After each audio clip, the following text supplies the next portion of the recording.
Hello friends, welcome back. और आज हम सीखने वाले हैं हिंदी टू इंग्लिश ट्रांसलेशन, क्योंकि जो हिंदी के जो सेंटेंस होते हैं उनको अंग्रेजी में कैसे ट्रांसलेट किया जाता है। तो सीखते हैं ट्रांसलेट कैसे कर सकते हैं सेंटेंस को। जैसे कि पहला सेंटेंस यहाँ पर लिखा है, फेरी वाले वास्तव में बहुत चतुर होते हैं। फेरी वाले वास्तव में बहुत चतुर होते हैं। तो देखिएगा, हमको ट्रांसलेशन करने के लिए पता होना चाहिए कि टेंस कौन सा है और क्या उसका फॉर्मेशन होता है। अब क्या है वो एक बड़ी चीज होती है। मैं आज आपको बिल्कुल बहुत ही इजी वे में, ट्रिक के मेथड से मैं आपको सिखाता हूँ कि आप कैसे इस ट्रांसलेशन को सीख सकते हैं। देखिएगा, देखना है कि जिस वाक्य में काम होता है उसको अलग तरीके से बनाते हैं और जिसमें काम नहीं होता उसमें अलग तरीके से बनाते हैं। फेरी वाले वास्तव में बहुत चतुर होते हैं। इस वाक्य में कोई भी काम नहीं हो रहा, सिर्फ उनके बारे में बताया जा रहा है कि फेरी वाले बहुत चालाक होते हैं, चतुर होते हैं। तो देखिएगा, उसको आपको क्या बनाना है, जो सबसे पहले लिखा उसका अंग्रेजी सबसे पहले लगा दीजिएगा और लास्ट वाले को दूसरे नंबर पर लिख दीजिएगा और जो बीच वाले हैं उनको आप तीसरे नंबर पर लिख दीजिएगा। तो देखिएगा, फेरी वाले यानी कि हॉकर्स लिखना पड़ेगा, क्योंकि हॉकर्स फेरी वाले बहुत सारे हैं। होते हैं के लिए आप आर लगाएंगे, हॉकर्स आर। अब वास्तव में क्या अंग्रेजी लगाएंगे, रियली आर रियली होते हैं। क्या होते हैं, बहुत चतुर, तो वेरी क्लेवर, वेरी क्लेवर बनकर वाक्य आपका तैयार हुआ। जो सबसे पहला था उसकी अंग्रेजी आपने पहले नंबर पर लगा दी, लास्ट वाले की दूसरे नंबर पर लगा दी और जो बीच में थे उनकी अंग्रेजी आपने तीसरे नंबर पर आपने लगा दी। आप ऐसे भी सीख सकते हैं कि जिस वाक्य में काम ना दिया हो, सब्जेक्ट तो दिया होता है लेकिन काम ना हो, उस वाक्य में आप इज़ेमार बाजबर का यूज करते हैं। चलते हैं अपने दूसरे वाक्य की तरफ। वे अपने सामान के लिए बड़े आकर्षक ढंग से आवाज लगाते हैं। तो देखिएगा, यहाँ काम हो रहा है और जिस वाक्य में काम होता है आप उस वाक्य को बनाते, जो शब्द सबसे पहले लिखा है उसके अंग्रेजी आप सबसे पहले लिख दीजिएगा वे के लिए आपने दे लगाया, किसके लिए, आप फेरी वालों के लिए, तो इसलिए दे लगाया। पीछे पहुंच जाइएगा, पीछे आवाज लगाते हैं, आवाज लगाते हैं कि आप अंग्रेजी लिख दीजिएगा they cry up, they cry up. वे आवाज लगाते हैं बड़े आकर्षक ढंग से, बड़े आकर्षक ढंग से, इन a very attractive way, attractive way, in a very attractive way, बड़े आकर्षक ढंग से। इसके बाद लिए के लिए आपने लगा दिया फॉर, किसके लिए, अपने सामान के लिए। तो अपने का अंग्रेजी दे के साथ देयर आती है, देयर, सामान को गुड्स, सामान को गुड्स। वाक्य बनकर तैयार हुआ। कैसे बना समझ लेते हैं।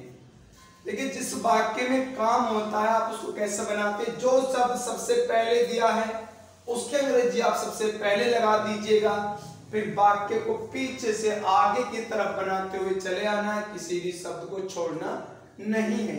कैसे बनाया, वही की अंग्रेजी हमने दे लगा दी। पीछे पहुंचे, आवाज लगाते हैं, आवाज लगाते हैं के लिए हमने लगाया क्राई अप। कैसे लगाते हैं, बड़े आकर्षक ढंग से, तो इन अ वेरी अट्रैक्टिव वे, अपने सामान के लिए, फॉर देयर गुड्स। आगे आ जाइएगा, वे कितने संजीदा होकर चिल्लाते और गाते हैं। तो देखिएगा, मैं आपको बता दूं, जिस वाक्य में कितने सुंदर हो, कितने संजीदा ढंग से, आज मौसम कितना अच्छा है, कितना सुहावना है, ऐसे वाक्य को आप एक्सक्लेमेटरी में बनाते हैं। और एक्सक्लेमेटरी वाक्य बनाने के लिए कितने संजीदा होकर, तो आप सबसे पहले आएंगे हाउ, कितने संजीदा होकर सिंसियरली, हाउ सिंसियरली, कितने संजीदा होकर, हाउ सिंसियरली मतलब कितने संजीदा ढंग से, कितने संजीदा होकर, सब्जेक्ट हुए दे।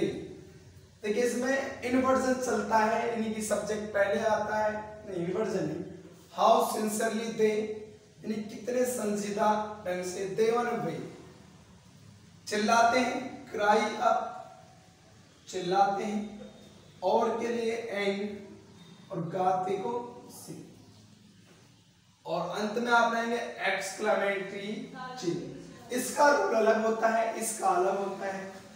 देखिए हाउ सिंसियरली कितने संजीदा होकर, वे को लगाया दे चिल्लाते हैं, क्राई अप और के लिए एंड गाते हैं को सिंग। आगे आ जाइएगा, वे केवल गायक ही नहीं अपितु कवि भी होते हैं, तो वे के लिए हमने लगाया दे,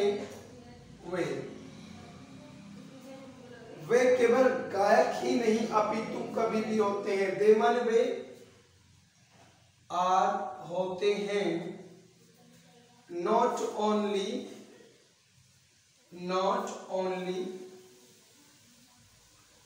singers, not only singers but also apitu but also poets,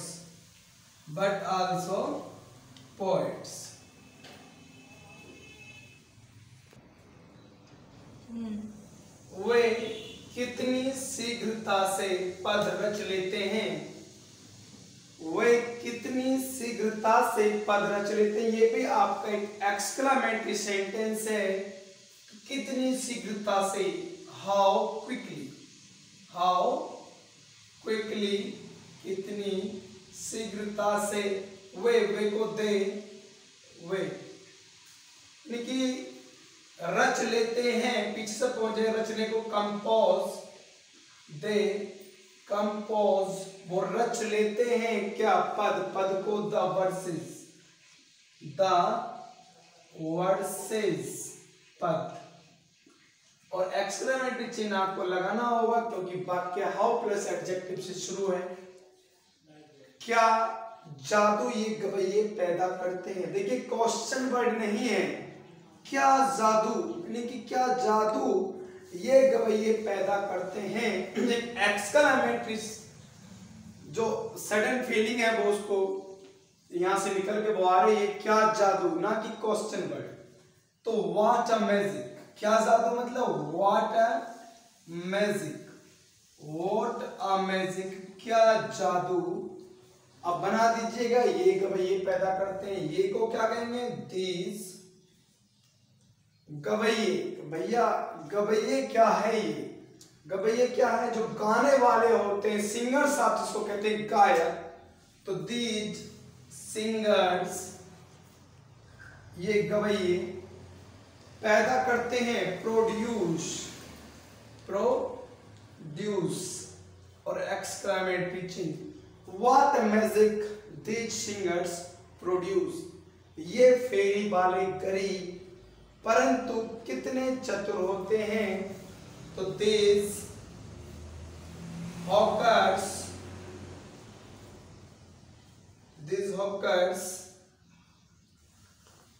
ये फेरी वाले आर होते हैं, गरीब मतलब पुअर, आर पुअर गरीब होते हैं, परंतु के लिए आप बट लगाएंगे, कंजक्शन है, चतुर होते हैं, बट आर क्लेवर,